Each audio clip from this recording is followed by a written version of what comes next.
You got it, Kathy. Thank you very much, Stan. You're welcome.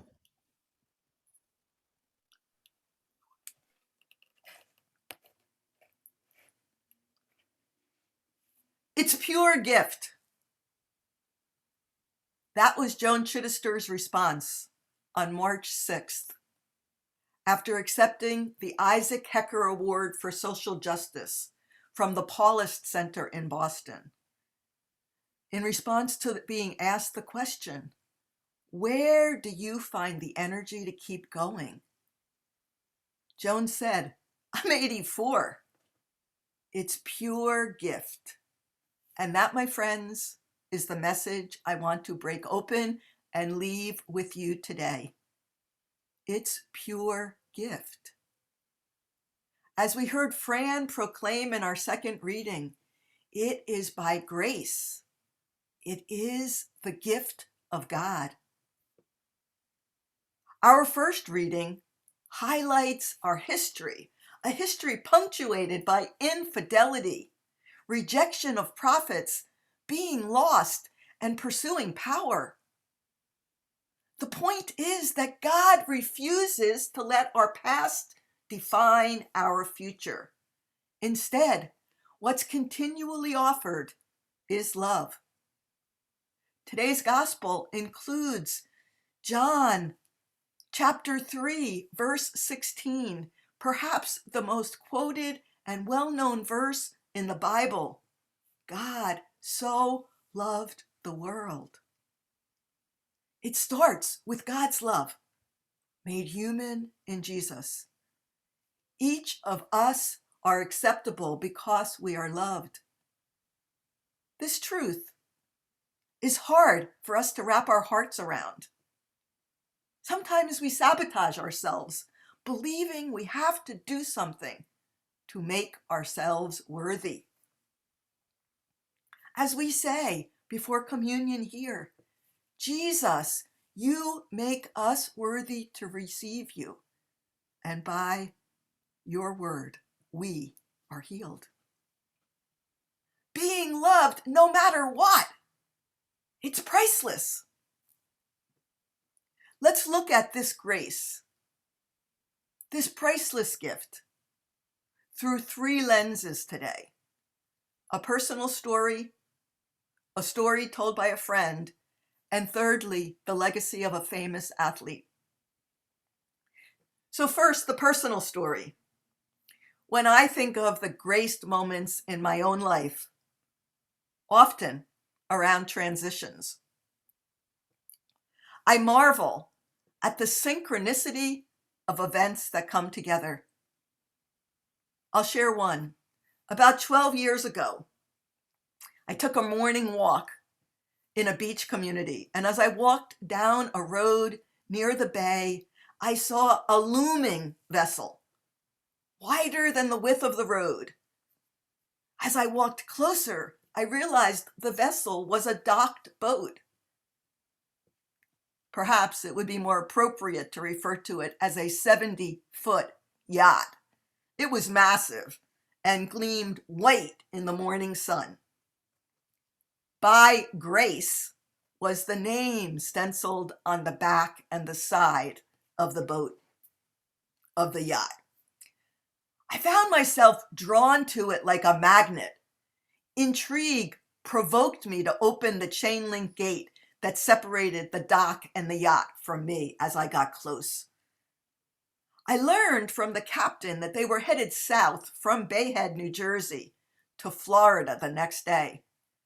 I inquired about the name, By Grace, and wondered aloud whether Grace was a person. The captain assured me the owner was grateful and conscious that all really is gift.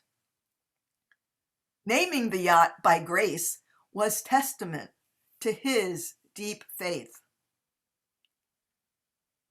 Even though I haven't seen this yacht since that June morning a dozen years ago, my curious attraction and memory of By Grace has never waned.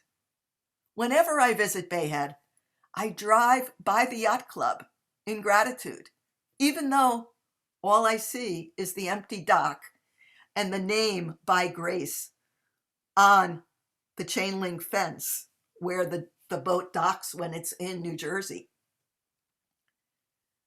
That early morning walk awed me and invited me, or perhaps compelled me, to look beyond.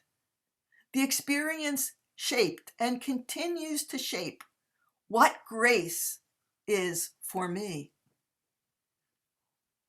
Whatever happens to us that ultimately makes us better, that shows us more than we saw before, that makes us more than we thought we could be, that allows us to reach up and grasp what we don't even see. That, my friends, is grace to me.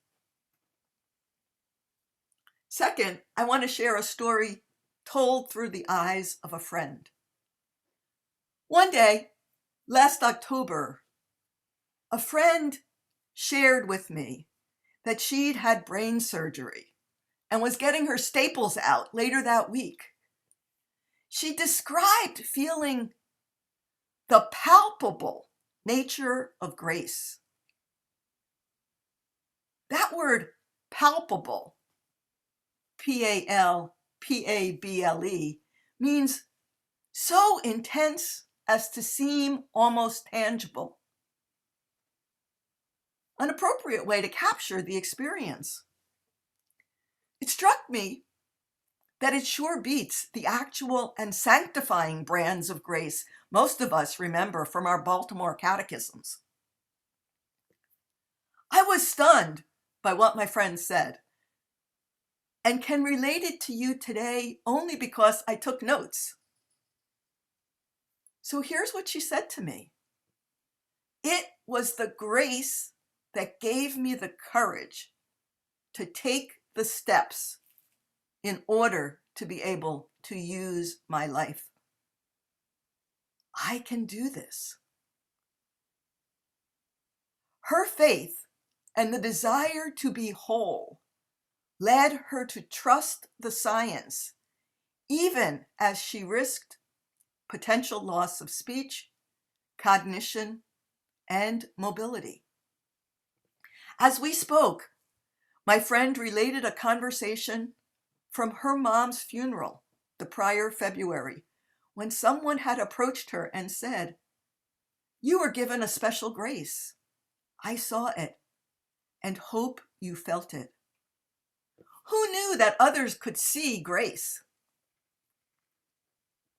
2 days after our phone conversation, I texted her a picture of a staple remover and the comment, "May removal of your staples be filled with healing and grace."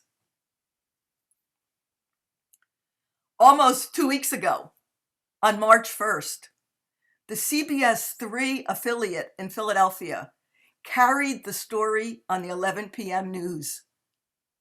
5 months ago, began a wild ride I never imagined that I would be experiencing. These words are seared in my mind. The neuroradiologist who read your MRI thinks you have a brain tumor. CBS 3 legend and retired news anchor Pat Shiraki tells Yuki Washington her most personal story ever, her own brain surgery. Pat and I went to college together. She was my big sister. Motivated to resolve a hearing deficit, Pat went to the University of Pennsylvania. Test results showed that her auditory canals were healthy. Her MRI scans revealed that she had a lesion. They were read by a 40-member medical team of brain experts who unanimously agreed that Pat needed brain surgery to remove a grape-sized lesion in the right temporal lobe of the amygdala portion of her brain. Pat's neurosurgeon, Dr. Donald O'Rourke, had performed nearly 5,000 craniotomies, most resulting in cancerous tumors. Pat and her husband David wondered, would hers be in the 1% of benign growths? In Pat's case, I'm delighted to tell you the lesion was not cancerous. The pathology revealed the lesion does not have the cellular properties to grow back. Huge sigh of relief. Imagine having part of your head shaved and the trauma of an incision several inches long in the shape of a question mark, closed with 35 staples running from your right eyebrow to below your right ear. Imagine months of physical therapy and occupational therapy. The lesson Pat wants to share with each of us is to listen to our bodies, to seek out experts, to find answers. And when a divine hand leads you in a direction you hadn't anticipated, to grab it. Pat acknowledges she is the humble recipient of a miracle. Pat realizes she is God's work of art, and she is confident that there's more to do with her life. Our third story of grace focuses on a sports legend. American theologian Reinhold Niebuhr is quoted as saying, "Humor is, in fact, a prelude to faith, and laughter is the beginning of prayer." Since it's Women's History Month and today is Laughter Sunday, I'll share my favorite quote of Olympic gold medalist and FIFA Women's World Cup soccer champion, Mia Hamm. "My coach said I run like a girl. And I said if he ran a little faster, he could too." Okay, if we weren't all muted, you'd hear each other laugh. Mia Hamm was one of 6 children. She was born in 1972. The same year, Title IX legislation passed, mandating equal scholastic athletic opportunities to both girls and boys in the United States. The first challenge Mia overcame was a club foot, wearing casts and corrective shoes for the first 2 years of her young life. Mia possessed natural athleticism and always preferred sports to ballet. I can relate to that. She loved playing with her older brother, Garrett, and his friends. As a 7th grader, Mia was the split end, kicker, and the only girl on the Notre Dame Catholic middle school football team. That's American football in Wichita Falls, Texas. Mia often led the way. At 15, she was the youngest player on the U.S. women's soccer team. At the 2004 Olympics in Athens, Mia was chosen by the other U.S. Olympic athletes to carry the American flag in the closing ceremonies, the first American soccer player to be given that honor. Until 2013, Mia held the record for the most international soccer goals scored by either a woman or a man. A gifted athlete, known for her consistency, speed, skill, footwork, and stamina, Mia exhibited grace and elegance on and off the field. To honor the memory of her older brother Garrett, who died of aplastic anemia at the age of 28, Mia started the Mia Hamm Foundation to help families in need of bone marrow and cord blood transplants. She acknowledged how much her brother taught her about perseverance, about grace, and about dignity. Mia is married to retired Red Sox All-Star Nomar Garciaparra. They have 3 children, twin 13-year-old daughters, Grace Isabella and Ava Caroline, and a 9-year-old son, Garrett Anthony. For many of us, the name Mia Hamm will always be synonymous with the grace and spirit that opened up the game and propelled U.S. women's soccer into the international spotlight. Mia has influenced countless generations of young athletes. Love, pure gift, grace, abundance. Open yourself to what you can't see. Live fully, love extravagantly, and be all you were created to be. This, my friends, is good news. God bless you all.